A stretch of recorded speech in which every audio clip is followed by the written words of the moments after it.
परब्रह्म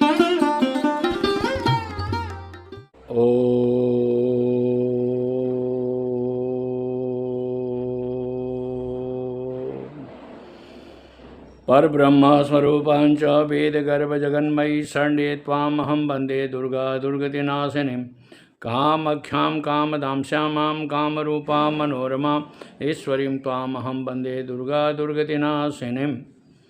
माँ भगवती की कृपा से आप सब सुखी रहें, सुसंपन्न रहें। मेरी यही माँ भगवती से अहरनिश प्रार्थना है कि जो भी हमारे संपर्क में आता है वो, क्योंकि देखिए मुंडे मुंडे मतिर्भिन्ना, ये संसार में हर आदमी का कर्म क्षेत्र है। जिसके साथ संपर्क में जाना है, जिससे मिलना है, जुड़ना है, दुख उठाना है, खुश उठाना है, हर आदमी को अपने अपने कर्म के हिसाब से अपने अपने रास्ते से सारे कुछ मिलते हैं। तो इसलिए मेरा कहना यह है कि माँ भगवती आप सबों को सुखी रखें, सुसंपन्न रखें और स्वस्थ रखें। अभी जो है सो मास श्रावण का चल रहा है। श्रावण मास जो है सो भगवान देवाधिदेव महादेव का जो है सो प्रसिद्ध माना गया है। ये साल भर के अंदर में यह जो समय होता है वो खास करके भगवान शिव के निमित्त होता है। खास करके फाल्गुन में प्रचलन में जो है सो त्रयोदशी जो होती है, शिवरात्रि जिसके लिए कहा गया है, उस समय भी भगवान शिव की आराधनाएं बहुत ज़बरदस्त होती है। लेकिन यह श्रावण मास का यह विशेषता यह है कि आप जितनी भी साधना करेंगे वो भगवान शिव, क्योंकि देखिए तंत्र का जितना भी काम होता है भगवान शिव ने किलित कर रखा है। और शिव की प्रसन्नता के लिए आपको कुछ भी करना है तंत्र संबंधी या वैदिक संबंधी, तो देवाधिदेव महादेव को मनाना अनिवार्य है। जैसे लक्ष्मी का पूजा करते हैं तो लक्ष्मी आना जाना रखेगी, लेकिन स्टॉक जो है, कोष जो है वो कुबेर के हाथ में है, तो कुबेर ही आपको सुख संपन्नता देते हैं। इसलिए भगवान शिव जिस मामले में जाइए, आप तंत्र के मामले में हो चाहे वैदिक के मामले में हो, भगवान शिव देवाधिदेव महादेव की आराधना अनिवार्य है। इसमें जैसे कि एक चीज़ और देखिए कि खास करके कामाख्या में ये देखा जाता है कि श्रावण मास जिस रोज़ प्रतिपदा से प्रारंभ होता है, जितने भी साधक हैं जो वहाँ के लोकल हैं अपने अपने घर में जो है सो बैठ करके साधना करते हैं। वो किसी का छुआ हुआ अन्न नहीं लेंगे, किसी के हाथ से जो है सो अपना जल नहीं लेंगे, अपने आप व्यवस्था करते हैं और 1 महीना तक उनका जो है सो साधनाएँ होती है।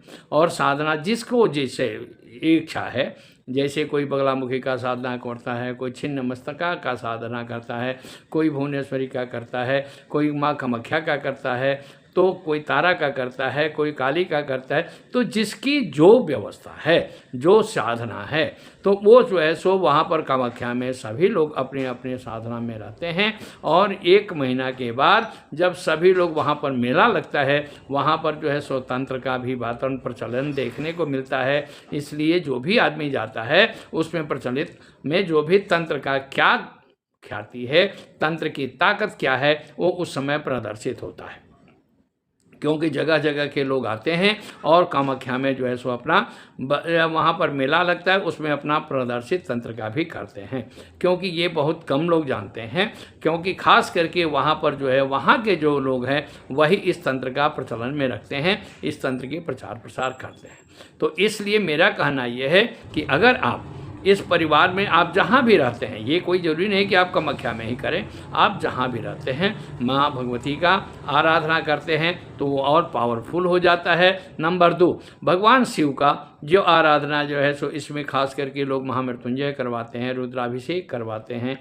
ये इसमें जो है सो रुद्र कवच का भी पाठ करने का विधान है, वो भी पाठ कर, क्योंकि रुद्र कवच में विशेषता ये है कि पूर्व जन्म का श्राप भी आपका विमुक्त हो जाता है। जैसे प्रेतत्व श्रीमद् भागवत कथा से ही विमुक्त होता है, उसी तरह से साधना में भगवान शिव की आराधना में अगर आप चाहते हैं अपना कल्याण करना, तो रुद्र कवच का भी पाठ बहुत बड़ा महत्वपूर्ण होता है। तो जैसे शुक्राचार्य ने मृत संजीवनी का भी रखा है। अब मान लेते हैं कि आपके जीवन में ये देखिए रुद्राभिषेक ब्राह्मण देवता लोग करते हैं, उसमें हर चीज़ का विधान बताया गया है, शत्रु पैदा करने से मारने तक का।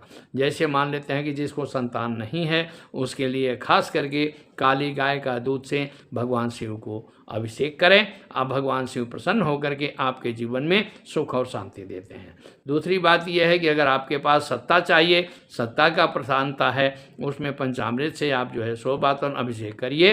पंचामृत का भी अभिषेक का मतलब कि आपको सत्ता प्राप्ति का संभव हो सकता है। तीसरी चीज़, अगर आप लक्ष्मी की प्राप्ति के लिए कर सकते हैं तो गन्ना का रस तो नहीं मिलता है, तो गुड़ को भी बहुत आदमी उसको पानी में भिगो करके उसका रस शरबत बना करके उससे भी अभिषेक करते हैं।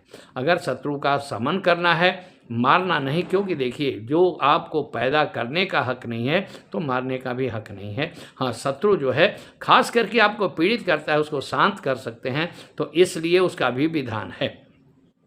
अब उसी तरह से जिस स्त्री का अगर बाई चांस विवाह नहीं हो पा रहा है, विवाह में अड़चन है, वो बुधवार के बुधवार भगवान गणेश जी को जो है सो 108 1008 दुर्बा से जो है सो उसका पूजन किया जा सकता है, क्योंकि वह भगवान गणेश जी महाराज आपका सभी मनोकामना पूर्ण करते हैं।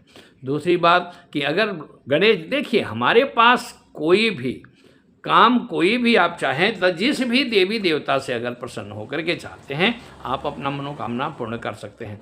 करने के लिए आपको करना है या कोई आप अपने गुरु के सद्मार्ग से, गुरु के बातों पथ प्रदर्शकता से अगर आप करते हैं तो आपका मंत्र सिद्धि भी होता है, आपके जीवन में कष्ट भी दूर होता है।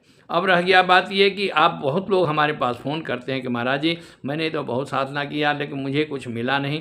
देखिए सबसे बड़ी बात है कि जो विद्यार्थी अगर किसी क्लास में फेल हो जाता है इसका मतलब पढ़ना नहीं बंद करता है, क्योंकि पूर्व जन्म कृतं तपः भाग्यमेव प्रजायते। आप जो तपस्या कर रहे हैं हो सकता है कि पहले का कुछ प्रायश्चित जो है सो आपका समाप्त होता हो। जैसे एक जगह कथा वर्णन में आया है गायत्री में, तो गायत्री का जो है सो गायत्री का कोई गुरु के कहने पर आजकल बहुत लोग YouTube से बात मंत्र शुरू कर देते हैं किसी का मंत्र ले करके, क्योंकि देखिए मंत्र की दीक्षा दो तरह से होती है। अगर आप नकल करते हैं मंत्र का दे करके अगर जाप करते हैं तो उसका परिणाम नहीं, पूर्ण फल नहीं प्राप्त होता है। क्यों कि वह ब्राह्मण देवता जो है सो बात उन गायत्री का पुरस्चरण किए 14 साल तक, और गंगा के रेत में बैठ करके पुरस्चरण किए। जब उनका बात उन साधना कंप्लीट नहीं हुआ तो फिर उन्होंने थक करके जा करके किसी महात्मा के पास गए। महात्मा ने कहा कि आप एक काम करिए, आपने 14 साल किया है, 14 पुरस्चरण कर लिया है, तो आप एक काम करो, गुरु दीक्षा लिए हो तो नहीं, तो गुरु दीक्षा ले लो। गुरु दीक्षा लेने के बाद गायत्री प्रकट हुई। पूछी कि भाई 14 साल में क्यों नहीं हमें बात प्रकट हुई? गायत्री ने कहा कि अभी तक जो भी आप जाप किए थे पूर्व कर्म का दोष जो है सो समाप्त हो रहा था, और 1 साल का एक बार गुरु मंत्र लेने से ही, गुरु दीक्षा लेने से ही आपको जो है सो सारा कष्ट निराकरण हो गया, इसलिए मैं प्रकट हुई। तो मेरा कहना है कि कोई सद्गुरु को लेकर के सद्मार्ग वाले गुरु से आप जो है सो अपना मत पथ प्रदर्शक करें और उसी के हिसाब से अपना साधना करें। आपको माँ भगवती की कृपा, भगवान शिव की कृपा आपके पास परिपूर्ण होगा और सभी समस्याओं का समाधान होगा। होता है क्या कि जब किसी से कोई जुड़ता है तो अपने स्वार्थ बस जुड़ता है, क्योंकि देखिए ये दुनिया का नियम है कि जहाँ पर वृक्ष में फल होगा वहीं पर सब लोग जाएंगे और छाया रहेगा तभी जाएंगे। तो सबसे बड़ी बात यह है कि आप जिससे भी जुड़ रहे हैं, जिसका भी संबंध आपसे है, वो पूर्व जन्म का लेन देन है। पूर्व जन्म का लेन देन जो आपने सार्थकता किया है, आप किसी का लिया है, किसी का दिया है, वो आपको करना पड़ेगा, चाहे राय से हो या बेराय से हो।